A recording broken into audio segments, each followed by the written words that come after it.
Graças a Deus. Meus queridos irmãos, eu quero convidá-los a mais uma vez abrirem as suas Bíblias. Primeira carta de Paulo aos Coríntios, capítulo de número 8, versículo de número 1 até o versículo de número 13. Paulo inicia aqui a exposição de um assunto muito importante que requer maturidade e equilíbrio, que é a administração da liberdade cristã. Como nós veremos, a administração da liberdade cristã é regida pela relação que nós temos com os nossos irmãos e as suas maturidades, eu diria assim.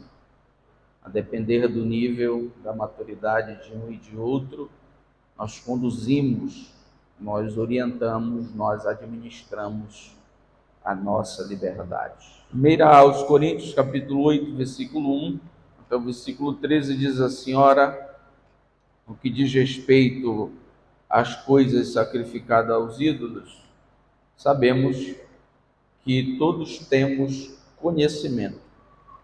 O conhecimento incha, mas o amor edifica. E se alguém cuida saber alguma coisa, ainda não sabe como convém saber. Mas se alguém ama a Deus, esse é conhecido dele. Assim que, quanto ao comer das coisas sacrificadas aos ídolos, sabemos que o ídolo nada é no mundo e que não há outro Deus, senão um só. Porque ainda que haja também alguns que se chamem deuses, quer no céu, quer na terra, como há muitos deuses e muitos senhores, todavia para nós há um só Deus, Pai, de quem é tudo e para quem nós vivemos, e um só Senhor, Jesus Cristo, pelo qual são todas as coisas e nós por Ele. Mas nem em todos há conhecimento, que alguns até agora comem no seu costume para com o ídolo, coisas sacrificadas ao ídolo, e a sua consciência, sendo fraca, fica contaminada.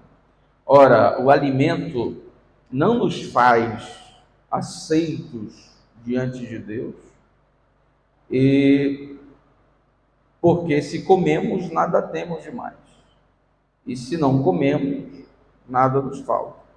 Mas vede que essa liberdade não seja de alguma maneira escândalo para os fracos, porque se alguém te vir a ti, que tem ciência, sentado à mesa no templo dos ídolos, não será a consciência do que é fraco induzida a comer das coisas sacrificadas aos ídolos?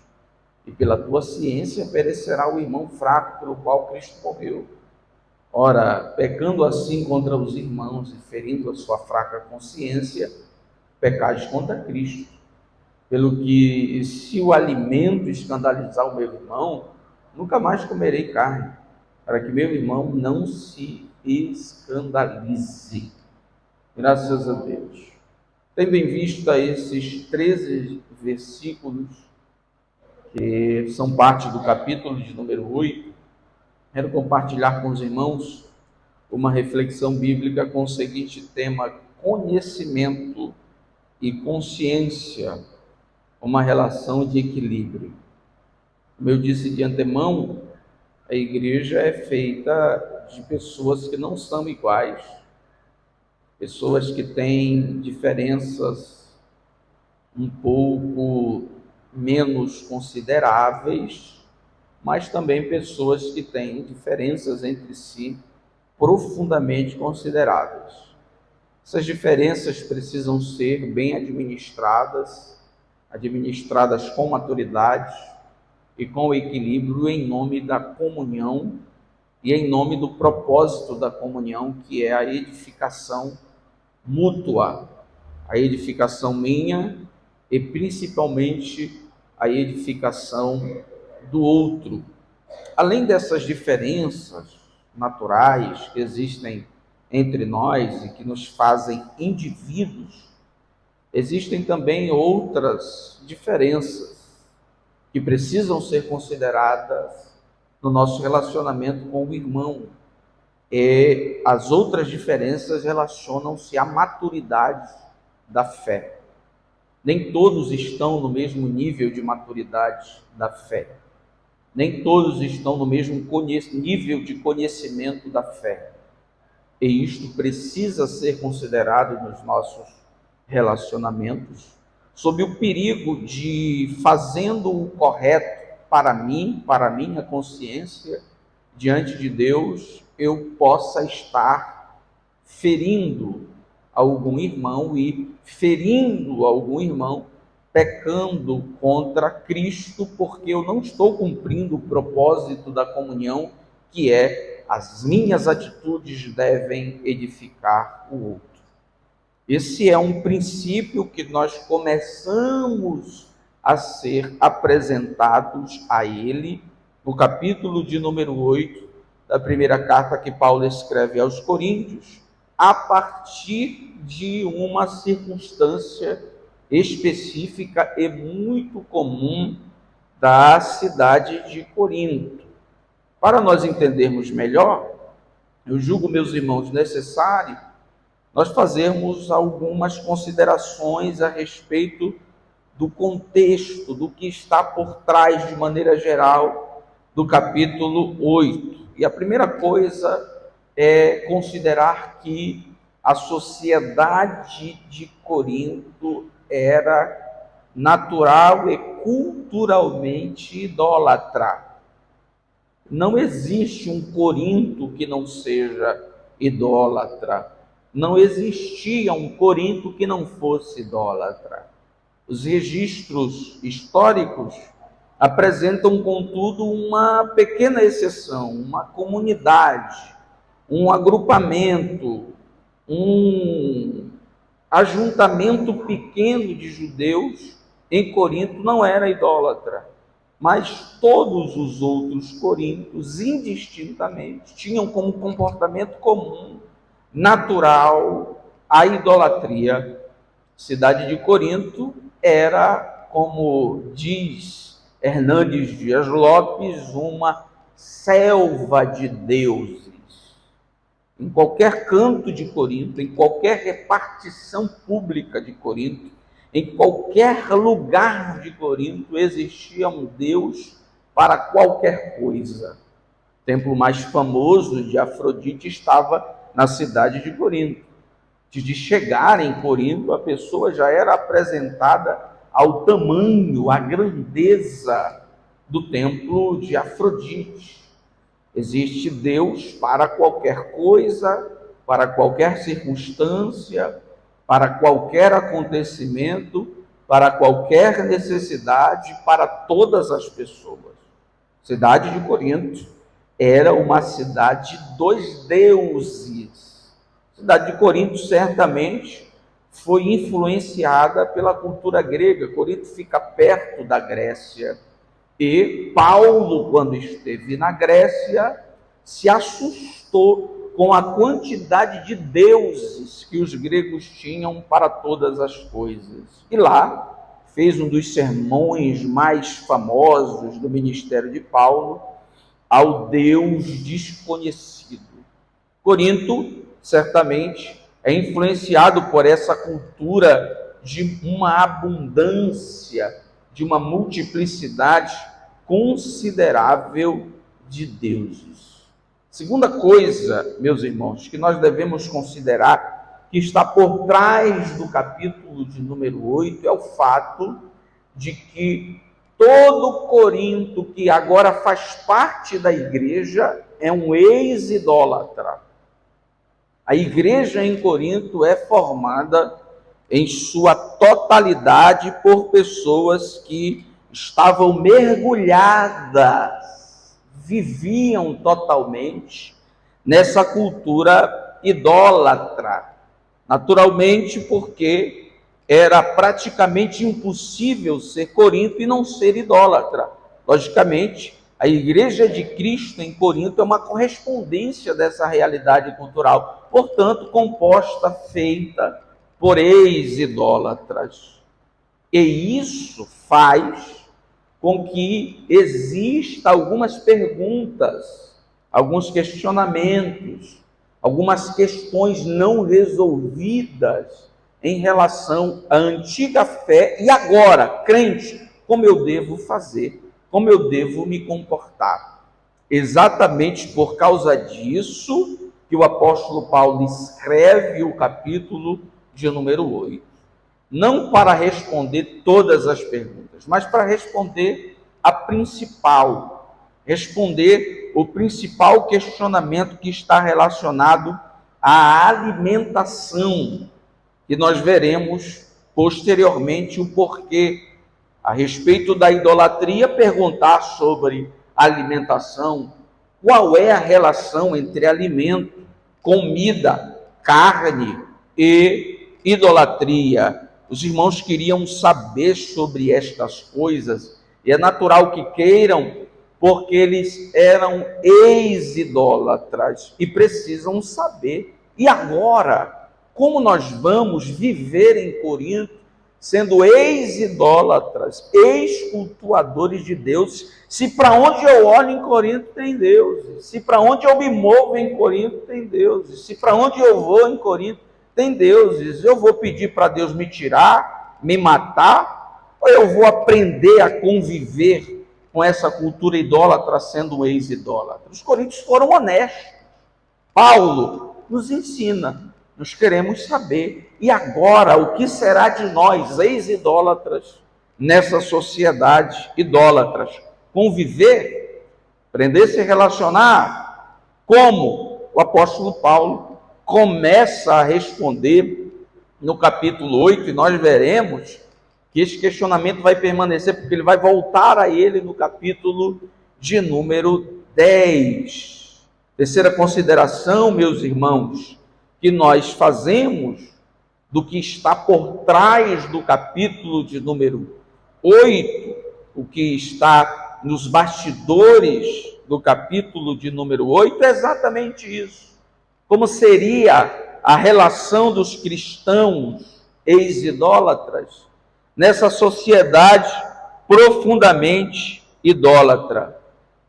Corinto é tão profundamente idólatra que considerava-se impossível não ter contato com a idolatria no dia a dia.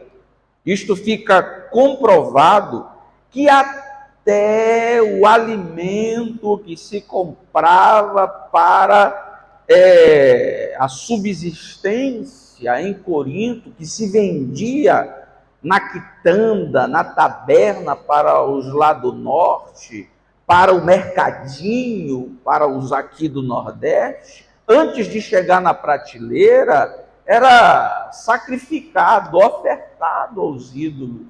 Agora os irmãos querem saber, comemos ou não comemos? Nos alimentamos disso ou não nos alimentamos? Uma ala é madura, porque tem conhecimento e sabe que os ídolos não representam nada, mas outra ala não é. Outra ala entende diferente, outra ala entende que os ídolos ainda são alguma coisa, eles ainda estão engatinhando na fé. Como é que esse que é novo na fé vai se relacionar com essa sociedade? E como é esse que é maduro vai se comportar na frente desses que não é maduro? É o apóstolo Paulo que vai orientar estas questões, estas realidades.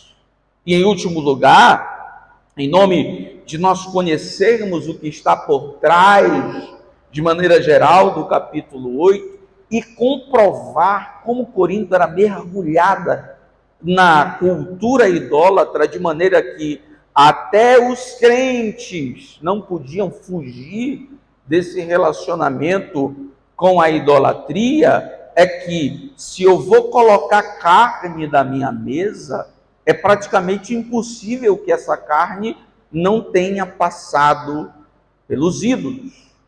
Existem pelo menos, no contexto de Corinto, 3 lugares onde essa carne, essa comida era encontrada. Primeiro lugar, no templo dos deuses. Versículo de número 9. Está escrito assim, no versículo de número 9, especificamente no versículo de número 10. Porque se alguém te ver, tu que tens conhecimento, sentado à mesa no templo dos ídolos. Como é que um crente podia ser pego comendo no templo dos ídolos? Muito comum na cultura de Corinto, porque era muito comum um amigo idólatra convidar outro para, depois de uma festa aos deuses, comer, e a comida era pública, era comum. Vem comer comigo as comidas, vem festejar comigo, era muito comum. O crente maduro, que entende que os ídolos nada são, ia, sem prejuízo da fé. Mas o apóstolo levanta um questionamento: e se o crente que não tem o conhecimento que você tem te vê lá?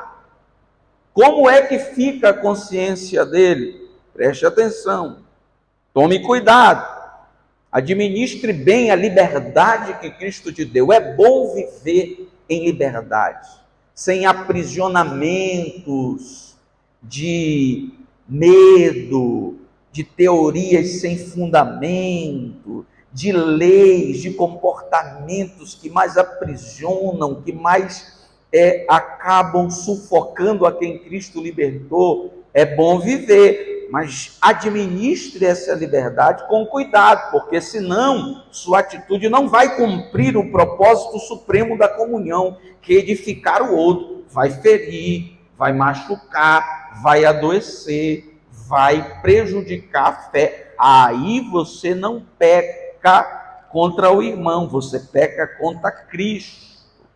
Em primeiro lugar, o primeiro lugar onde se encontrava comida e onde era comum que se comesse, era no templo dos ídolos. O apóstolo Paulo não está condenando o fato de um irmão de Corinto, em sendo convidado por um amigo, comer lá, porque os ídolos nada são. O apóstolo Paulo está fazendo o irmão maduro pensar com cuidado a respeito de quem pensa diferente dele. Essa é a questão. O problema não é estar lá. O problema é estar lá e alguém que não pensa como você, não está no nível da sua fé, não tem o conhecimento de que os ídolos não são nada, quem é um só Deus. Pensa, vê, administra essa situação. O segundo lugar onde se encontrava comida era na casa dos amigos idólatras. Isso fica mais claro, meus irmãos, no capítulo de número 10, no versículo de número 27, 28 e 29. E se algum dos infiéis vos convidar e quiser dizer, comei de tudo o que se puser diante de vós, sem nada perguntar, por causa da consciência, a sua consciência de alguém que pode estar na mesa e não pensar como você. Imagine, alguém que está na mesa, não pensa como eu, que os ídolos não são nada, ainda tem o peso da idolatria, e o convidado na mesa perguntar: de onde é essa carne? De onde vem essa alimentação? E o anfitrião dizer: ontem foi ofertado a Afrodite. Nós comemos lá, sobrou, era comum acontecer isso, e eu trouxe para casa. Por isso que nós estamos aqui, e eu convidei você com muita satisfação para que nós nos alegrássemos aqui. Tudo bem, para o crente maduro, mas aí o irmão que está na mesa que não é. Versículo de número 28, mas se alguém vos disser isto foi sacrificado aos ídolos, não comais, por causa daquele que vos advertiu e por causa da consciência, porque a terra é do Senhor e toda a sua plenitude. Era outra ocasião, muito comum, onde um corinto crente poderia comer na casa de um idólatra, convidado para jantar, para almoçar, porque nem sempre os idólatras comiam todas as carnes lá no templo, naquele lugar de festa. Sobrava, não estragava, levava para casa e montava uma ocasião, por assim dizer, para convidar os amigos. E O terceiro lugar onde se encontrava carne sacrificada aos ídolos era nos açougues, que aqui no Maranhão chama-se de frigorífico, no lugar onde se compra carne. Isso fica claro no versículo de número 25. Comei, ou melhor, número 25. Comei de tudo quanto se vende no açougue, sem perguntar nada, por causa da consciência. Porque antes de chegar no açougue, era carne de Afrodite e de qualquer outro deus. Era a oferta que era dividida com o sacerdote, a oferta que era dividida e queimada para o Deus, e o que sobrava era para os cultuadores. E nem sempre os cultuadores comiam tudo. O que sobrava não se estragava, colocava no açougue para vender. O irmão Corinto acordou de manhã, quer comprar 1,5 kg de carne para fazer um cozido com maxixe, com quiabo. Vai comprar onde? No açougue. E a carne de lá é da onde? De Afrodite. O irmão maduro não tem problema. Mas e o irmão que não tem a maturidade? É essa circunstância que existe por trás do capítulo de número 8. Depois de nós observarmos essas informações, eu diria gerais, nós voltamos os nossos olhos para o capítulo 8. E quando nós voltamos os nossos olhos para o capítulo 8, a primeira coisa que nós percebemos é que nós estamos diante de um novo tema e de um novo questionamento. Capítulo de número 7, qual era o tema da questão? Casamento e algumas coisas relacionadas a casamento. Separação.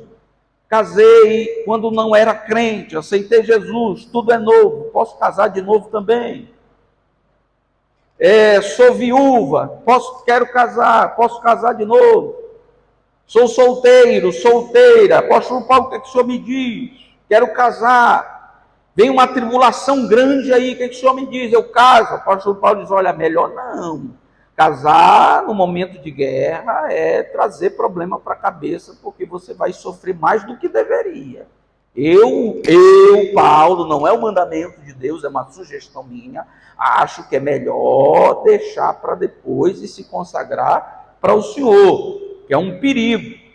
O apóstolo Paulo responde essas coisas, mas no capítulo 8 ele começa já declarando o que ele vai dizer sobre uma pergunta.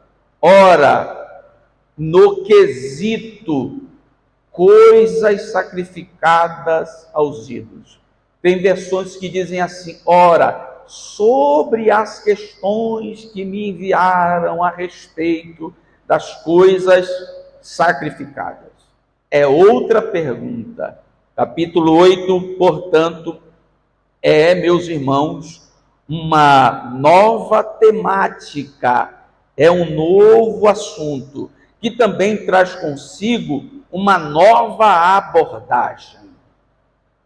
E a abordagem do apóstolo Paulo dá ênfase ao conhecimento e à consciência. Versículo de número 1, sabemos, conhecimento.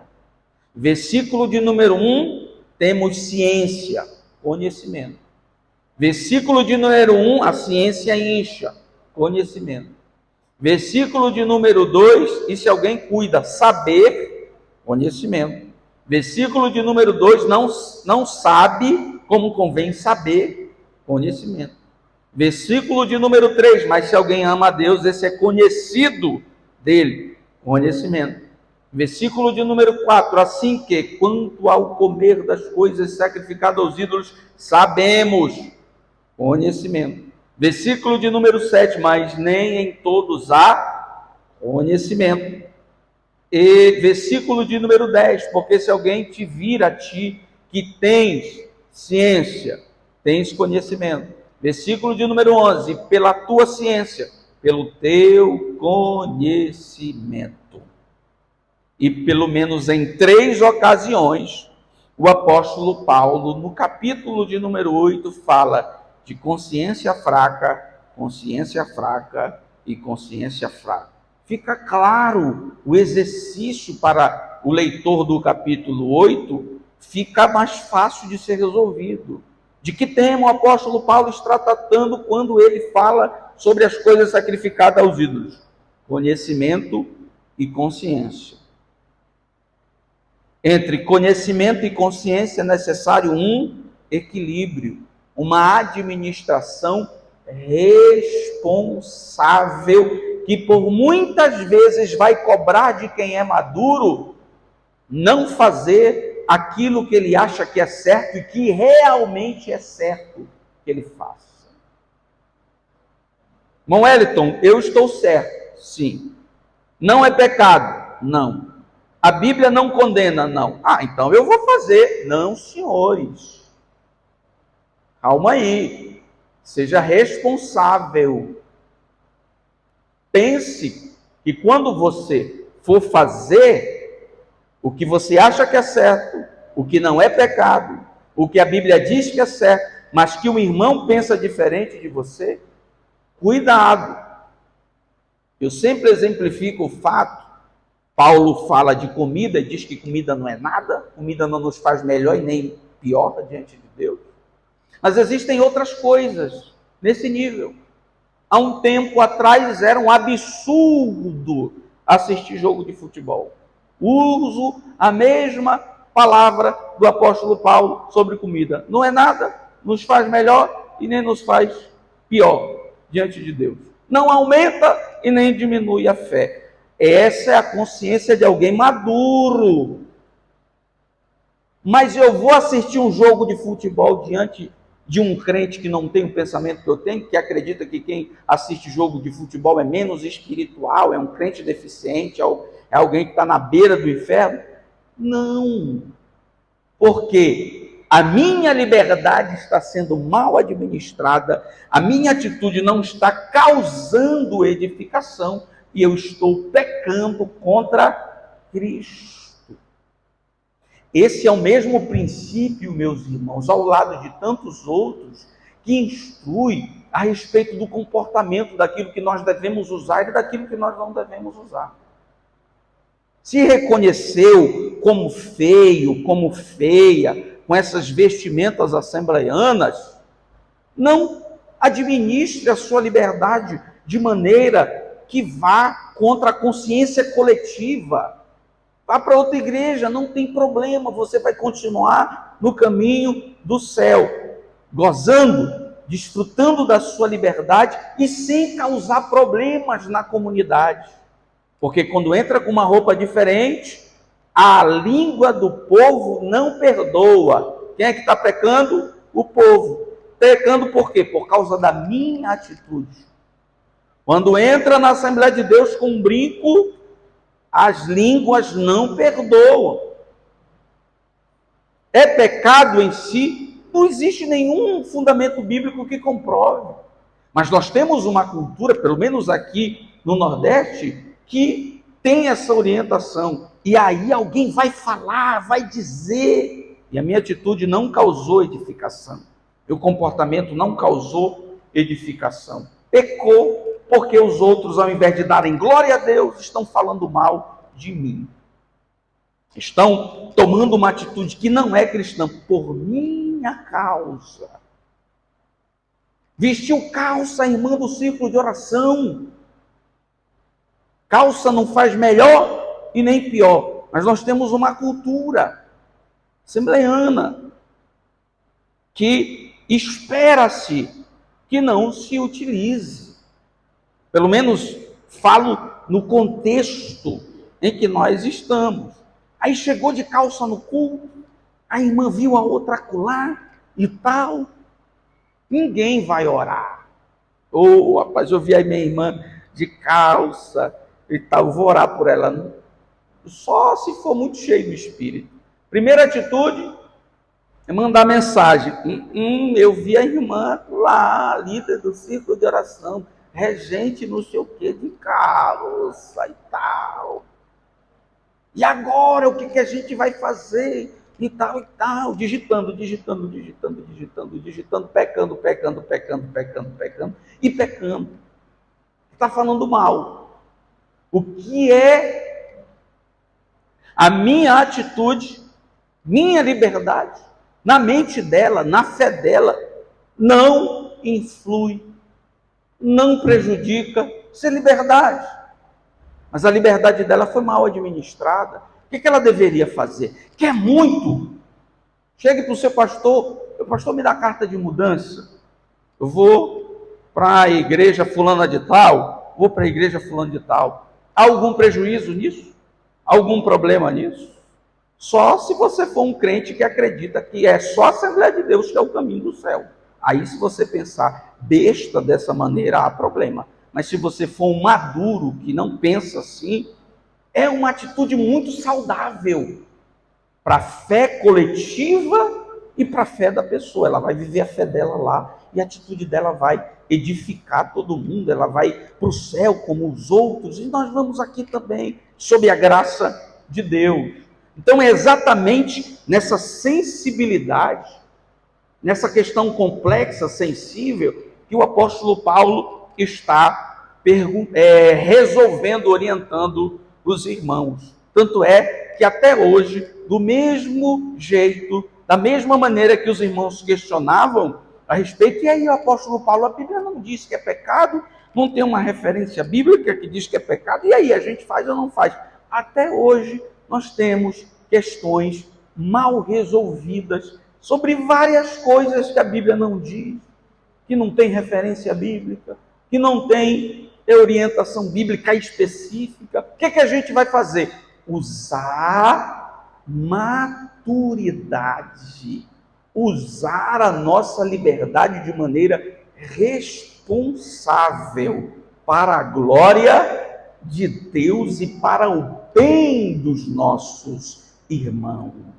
Quando a minha atitude faz com que os meus irmãos falem mal de mim, é necessário eu pensar direito. É verdade que, por mais que sejamos bons, todo mundo vai falar mal da gente. Mas o contrário, nós darmos ocasião em nome do uso da liberdade ou do mau uso da liberdade, aí sim nós devemos considerar. Um crente sóbrio, um crente maduro, jamais pode expressar a seguinte frase: eu estando certo, não quero saber o que pensam e o que dizem de mim. Não pode.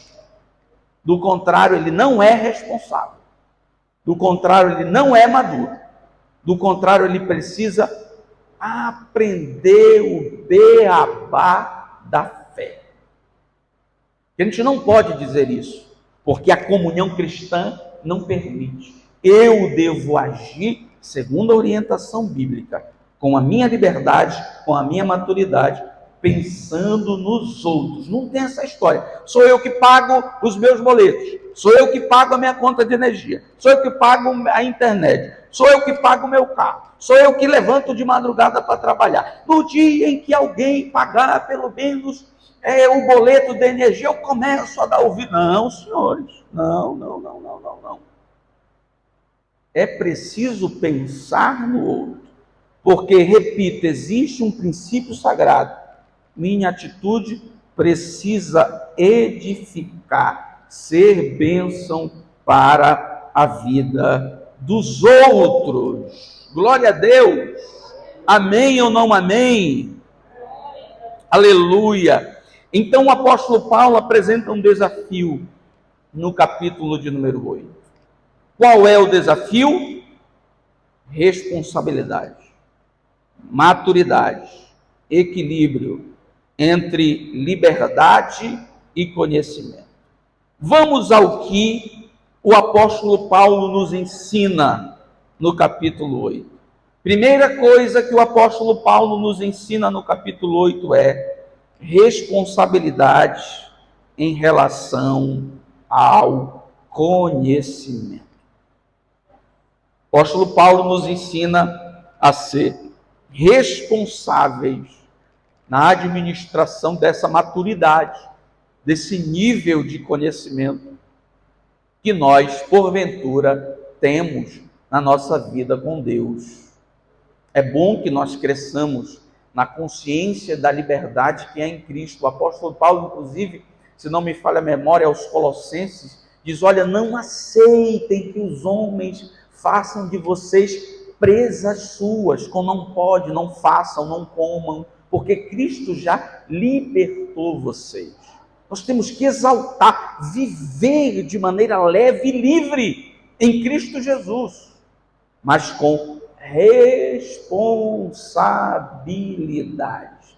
A liberdade que Cristo nos dá não é libertina, ela tem princípios que regulamentam, que põem limites, porque quando nós passamos do limite, nós estamos utilizando a bênção que Cristo nos deu para prejudicar outrem, para prejudicar outras pessoas. Por isso, a primeira coisa que o apóstolo Paulo nos ensina é responsabilidade em relação ao conhecimento. Sobre o conhecimento, nós precisamos ter equilíbrio. Versículo de número 1. Ora, no tocante às coisas sacrificadas aos ídolos, sabemos que temos conhecimento. A ciência incha, mas o amor edifica. Só o conhecimento, só a ciência, só a maturidade cristã pode ser um problema. Ao lado desse nível de maturidade cristã, que o apóstolo Paulo chama de conhecimento, é necessário ter o amor. Porque é o amor que vai acender a luz de alerta para mim, dizendo: Wellington, tu estás certo. Wellington, a Bíblia não condena a tua atitude. Wellington, tua atitude não prejudica a tua fé. Mas e o outro? Aí eu retiro, Rafael, o olhar de mim e em amor olho para o outro e em amor deixo de falar, deixo de fazer e deixo de me comportar de alguma maneira por causa do amor.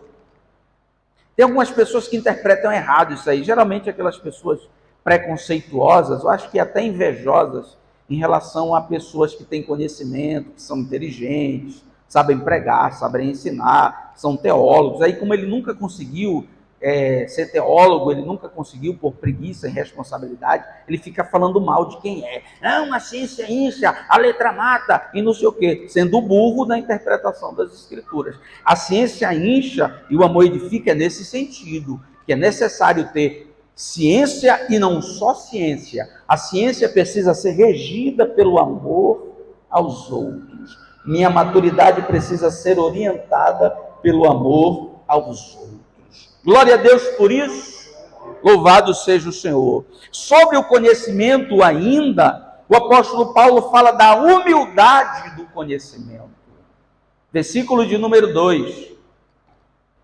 E se alguém cuida saber alguma coisa, se alguém pensa que sabe alguma coisa, ainda não sabe como convém saber. Você é maduro? Glória a Deus por isso.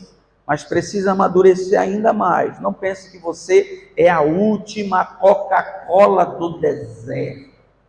Você tem conhecimento? Deus te abençoou com maturidade. Você é diferenciado. Glória a Deus por isso. Mas ainda não chegou no nível. Ainda não sabe como deveria saber. Junto com o acúmulo da maturidade cristã, deve vir o tempero da humildade. Porque senão eu me torno um crente insuportável, chato. Ninguém presta para ele, porque ninguém é igual a ele. Ninguém está no nível dele, porque ninguém é como ele é. Conhecimento, maturidade precisa ser acompanhada da consciência de que eu não sei tudo, inclusive tem coisas que Deus ensina para mim por meio de pessoas que não estão no meu nível. Preciso ter humildade para sentar e ouvir pessoas que não sentaram nas cadeiras que eu sentei, pessoas que não tiveram as experiências que eu tive, pessoas que não têm o diploma que eu tenho, pessoas que não escrevem, não leem, mas Deus as usa para ensinar. Eu não sei de tudo e preciso estar em posição de humildade para receber qualquer instrumento de Deus que me ensine mais alguma coisa. Porque tem alguns que são soberbos. Glória a Deus pelo seu conhecimento. O senhor aprendeu com quem? Só eu. Ninguém me ensinou. Mentira. Senhor, glória a Deus, sou um pregadorzão. O senhor aprendeu com quem? Sozinho, eu e Deus. Mentira. Conhecimento precisa ser acompanhado de humildade. Meu irmão, graças a Deus, eu me esforcei, Deus abriu as portas, alguém estendeu a mão para mim, eu auxiliei um dirigente que me ensinou muito, me incentivou. É assim. Glória a Deus. Deixe de lado a oportunidade de ser um crente insuportável. Conheça, mas tenha consciência da humildade na administração do conhecimento. Sobre o conhecimento ainda, nós precisamos saber que existe uma coisa que está acima do nosso nível de conhecimento. Versículo de número 3. O que é mais importante? Nós precisamos ter consciência disso, porque senão a gente se perde aqui tentando eleger quem é o melhor, quem é o maior, quem sabe mais, quem sabe menos. Versículo 3, mas se alguém ama a Deus, esse é conhecido, aleluia, esse é conhecido dele. Sabe qual é o melhor conhecimento? Sabe qual é o mais valioso conhecimento? É ser conhecido de Deus. Glória a Deus. E aí, quem tem conhecimento e quem não tem, precisa ter essa consciência. O que vale mesmo, meus amados irmãos, é ser conhecido de Deus e amar a Deus. Glória a Deus por isso. Segunda coisa que o apóstolo Paulo nos ensina no capítulo 8. A importância da cosmovisão. Eu explico melhor. A importância de ver as coisas como a Bíblia vê. Nós não podemos, meus amados irmãos, ser influenciados pela maneira de ver do mundo. Nós precisamos lembrar e ter de maneira firme a maneira bíblica de ver o mundo. Ainda que isso cause alguns problemas, ainda que isso feche algumas portas, ainda que isso faça com que nós sejamos mal interpretados, excluídos, acusados, desconsiderados. E o apóstolo Paulo apresenta isso, quando ele diz assim: há muitos deuses, mas para nós há um só Deus. A visão do mundo é que tem muito, mas a nossa visão é que tem só um. Há muitos senhores, mas a nossa visão é essa: há um só, Jesus Cristo. Glória a Deus. Então, no meio dessa coisa aí, do que pode, o que não pode fazer, o que é certo, o que não é, e aí como nós vamos ser, lembre-se de que você precisa ter uma visão de mundo bíblica. Aleluia. Há muitos deuses, mas há um só Deus e Pai. Há muitos senhores, mas há um só, Jesus Cristo. Glória a Deus. Fica claro no versículo de número 5 e versículo de número 6. Porque ainda que haja também alguns que se chamam deuses, quer no céu, quer na terra, os deuses que representam o céu, os deuses que representam a terra, como há muitos deuses e muitos senhores, porém, para nós, nossa visão, há um só Deus, o Pai, de quem é tudo, para quem nós vivemos, e um só Senhor, Jesus Cristo, pelo qual são todas as coisas. Aleluia! Qual é a qualidade dessa visão? O apóstolo Paulo está dizendo que a nossa visão apresenta, diante dessa visão do mundo, de vários deuses e vários senhores, é que o nosso Deus é dono de tudo. Nosso Deus não é só o Deus do céu, ou só o Deus da terra, ou só o Deus da chuva, ou só o Deus do sol, ou o Deus da lua, ou o Deus dos rios, ou o Deus dos mares, ou o Deus da terra, ou o Deus dos montes. Não, o nosso Deus é um e Ele é dono de tudo. Glória a Deus. Versículo de número 6. Porém, para nós há um só Deus, de quem é tudo. Segundo, qual é a qualidade dessa cosmovisão? É que o nosso Deus é o propósito de tudo. Tudo, meus amados irmãos, da existência encontra explicação em Deus. A nossa vida, o propósito dela encontra-se em Deus. Por que, irmão Hélio? Porque Ele é o Criador de todas as coisas. E o apóstolo Paulo deixa isso claro no versículo de número 6. E para quem nós vivemos. A minha vida existe por causa de Deus. O propósito da minha vida é o meu Criador. Vive para quem, irmão Railton? Para Deus. O propósito da minha vida é Deus. Vive para quem, irmã Iris? Para Deus. O propósito da minha vida é Deus. Glória a Jesus. Qual é a qualidade dessa cosmovisão?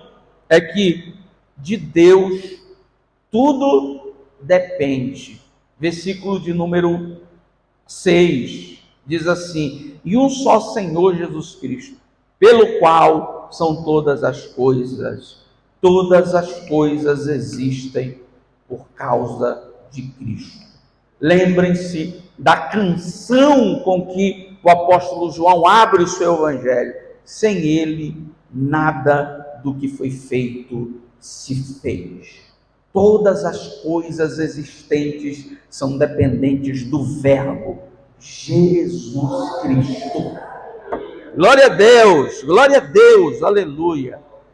Qual é a terceira coisa que o apóstolo Paulo nos ensina no capítulo 8? Nem todos têm o mesmo conhecimento que nós temos. Coisa boba, mas que nós precisamos saber, porque às vezes a gente atropela. A gente imagina que todo mundo está no nível da gente. A gente imagina que, porque é verdade, que nós estamos corretos, a gente deve abrir o bocão e dizer: calma. Mas, irmão Wellington, não é verdade? É. Mas tem a ocasião, tem a maneira, tem a hora. Porque senão a tua verdade, ou até a verdade bíblica, pode ser mal interpretada, mal colocada, e ao invés de edificar, vai ferir. Tem gente que, para não dizer que ele é mal educado, para não dizer que ela é mal educada, para não dizer que ele é ignorante do ponto de vista da brutalidade, que ele não sabe se comportar, que ele não sabe administrar a sua verdade, ele diz assim: comigo é assim, se é verdade eu digo, não levo para casa. Mal educado, irresponsável. Não é verdade? É, não levo para casa. Eu digo é mesmo. Se eu tiver certo, eu digo é mesmo. Está errado. Não entendeu o capítulo de número 8. Não entendeu o princípio sagrado de que a minha atitude, isso envolve as minhas falas, devem edificar os irmãos. A verdade pode até ser vista como uma arma mortal. A espada que deveria filtrar a alma do crente, mata um crente, se mal administrada. Então é necessário saber que nem todos têm o mesmo conhecimento. Versículo de número 7. Mas nem em todos há conhecimento, porque alguns até agora comem no seu costume para com ídolo. Ou seja, existiam alguns crentes que não haviam, eu diria, subido o degrau desse nível de maturidade, e até agora estavam comendo na mesa dos ídolos com medo de serem alvos da ira dos ídolos e tal. Mas eram crentes. Eles estavam errados? Sim, mas é necessário saber que eles não tinham o mesmo conhecimento que os outros. Com o tempo, com o aprendizado, com o cuidado, eles iriam subir no degrau da maturidade. Então é preciso saber que nem todos têm o mesmo conhecimento. Quarta coisa que nós aprendemos com Paulo no capítulo de número 8: existem coisas que não são pecado, mas podem se tornar. Versículo de número 8 e versículo de número 9. Ora, a comida não nos faz agradáveis a Deus. Outras versões dizem assim: comida não nos torna aceitáveis. A comida não nos torna melhores diante de Deus. Porque se comemos, não influi em nada. E se não comemos, comida não tem peso moral nenhum. Mas pode ter quando a liberdade de comer, a liberdade de assistir tal coisa, a liberdade de fazer tal coisa, que para você não tem nenhum problema, e que de fato não tem nenhum problema, fazendo reserva a um monte de mitos que algumas pessoas criam por aí, é necessário ter cuidado, porque pode se tornar. A comida é o exemplo de Paulo. Comida não é nada, não torna melhor nem pior diante de Deus, mas pode se tornar, mas pode ser um problema. Versículo de número 9. Mas, cuidado, vede que essa liberdade não seja de alguma maneira escândalo para os fracos. Porque se alguém te vê, tu que tens conhecimento, sentado à mesa no templo dos ídolos, não será consciência do que é fraco e induzido a comer das coisas sacrificadas aos ídolos? Na mente de quem entende que os ídolos são ainda alguma coisa, vai dizer: é possível. Ah, mas que coisa, hein? É possível. Não tem nenhum problema ser crente em Jesus e comer na mesa dos ídolos. Ele não sabe o que se passa na sua mente. Ele não sabe o seu nível de maturidade. Então é necessário ter cuidado. Tem crente que passou a vida inteira sendo ensinado sobre alguns pecados que não existem. Não existem. Tem crente que até hoje dorme de calça e de camisa manga comprida, porque acreditaram no mito de quando Jesus voltar, como é que ele vai te encontrar? Meu irmão, pelo amor de Deus. Tem crentes que acreditam em tantos outros mitos. Eu vi um crente exaltando o fato de que ele nunca dormiu nu na vida dele. Nunca! Ele tinha 12 filhos. Se fosse o contrário, ele tinha povoado a terra. Imagine a qualidade desse casamento por causa desse mito.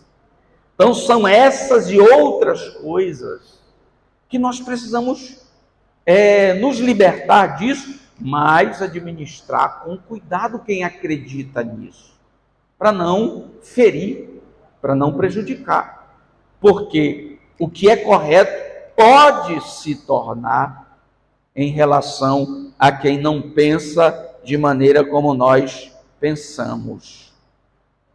Quando nós desrespeitamos a maturidade dos nossos irmãos, a consequência, isso fica claro no versículo de número 11 e 12. E pelo teu conhecimento, que diz que tu pode fazer, não tem nenhum problema, perecerá o irmão fraco, pelo qual Cristo morreu. Agora não é só o irmão fraco, é o irmão fraco pelo qual Cristo morreu.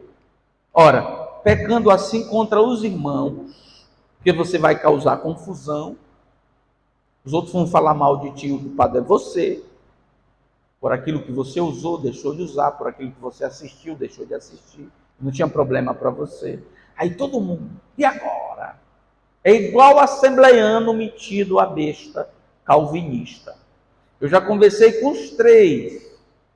Não sou calvinista, é porque Deus elege quem vai ser salvo. Beleza. Não tem nenhum problema você pensar dessa maneira. mas procure uma igreja para você se congregar. Eu não entendo. É calvinista? É cessacionista? Acha que não há batismo com o Espírito Santo como revestimento de poder ou evidência inicial de língua estranha? Não acredita na atualidade dos dons? E ele é um crente da Assembleia de Deus. Meu irmão, pelo bem da igreja e pelo seu bem, se congregue em outra igreja que corresponde à sua confissão de fé, mas não sai. É uma paixão pela Assembleia de Deus, é um amor que fica causando problema e pecando contra os irmãos. Porque todo mundo fica, e agora? O pastor está pregando aí, mas o irmão conversou comigo antes do culto e não era assim. E agora? Eu aprendi na escola dominical, mas o irmão me diz, alguns deles, de maneira muito irresponsável, são até professores da escola dominical. E alguns calvinistas irresponsáveis se metem a missionários do conhecimento. Não se comportam em pensar diferente, que não tem nenhum problema. Calvinista, arminiano, crê em Jesus, na suficiência do sacrifício da cruz, vai para o céu, não tem nenhum problema. Não erra o céu, não. Agora, alguns ficam com a ideia de que precisa converter todo mundo. É por isso que eu vou ficar na Assembleia de Deus, porque eu preciso converter, eu preciso mudar esse... Não, irmão, vai embora, pelo amor de Deus, para o nosso bem e principalmente para o seu bem, para a sua eternidade. É isso que está escrito no versículo de número 11. Pela tua ciência perecerá o irmão. Ora, pecando assim contra os irmãos, causando confusão na igreja e ferindo a sua fraca consciência, pecais contra Cristo. Pelo que, se a comida escandalizar meu irmão, nunca mais comerei carne, pelo menos na frente dele, para que meu irmão não se escandalize. Deus o livre eu deixar de comer carne. Só não vou comer carne para ele ver. Vou assistindo alguma coisa que eu gosto, que eu sei que ele não gosta, bateu, ei, irmão, liga essa televisão aí, baixa. Chegou o irmão que pensa diferente. Alguém vai dizer, não, é minha casa, eu assisto o que eu quiser. Não é assim.